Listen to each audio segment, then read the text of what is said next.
आ जाइए sir, limit का सवाल। ओ भाई 3 से छोटे के लिए, ओ भैया सर रूट के अंदर से देखना, पहले तो कौन सी फॉर्म बन रही है, 0/0 फॉर्म बन रही है, बट मैग्नीट्यूड या मॉड आ रहा है तो x² माइनस 7x प्लस 12 ये होता है बेटा x minus 3 into x minus 4।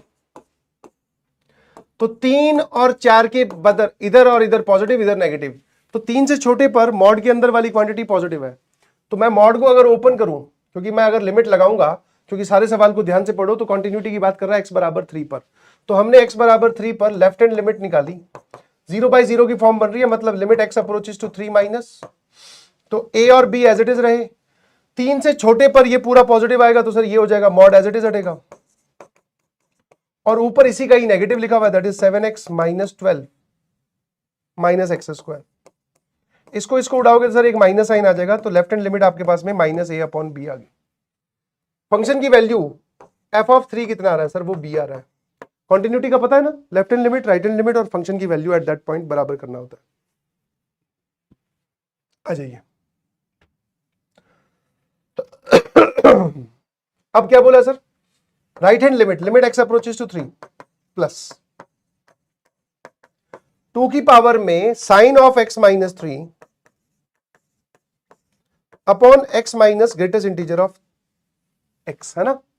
तो ऑब्वियसली 3 प्लस है तो पहले भी greatest integer modulus signum fractional part पहले इनको हटाया करो, तो 3 प्लस जब आप यहां रखोगे तो ये वाला एग्जैक्ट बनेगा, तो जो एग्जैक्ट वैल्यूज होती है वो मैं पुट कर दे रहा हूं, ध्यान सुनना। यहां पर ये कहां जाएगा सर, ये 3 की ओर जाएगा एग्जैक्ट। अब ध्यान से देखो, जब 3 की ओर जाएगा तो ये बनेगा 0/0 की फॉर्म, और साइन के अंदर जो है वही डिनोमिनेटर में है, तो स्टैंडर्ड फॉर्म बन गया सर दिस इज 2 की पावर 1। इस पूरी लिमिट की वैल्यू क्या होगी 1। यहां पर एक छोटा सा स्टेप मैंने किया है वो बता देता हूं। Whenever in the question of limits greatest integer fractional part modulus and signum are present, तो सबसे पहले आप उनको रिमूव कीजिए प्लीज।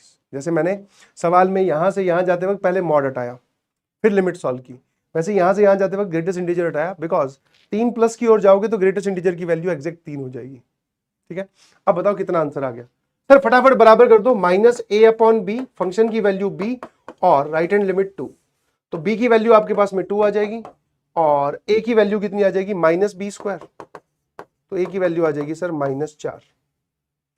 तो what are the ordered pair, what are the ordered pair, ये थोड़ी लैंग्वेज गड़बड़ लग रही है। Ordered pair a, b are in set s, then the number of element, तो सेट s में -4, 2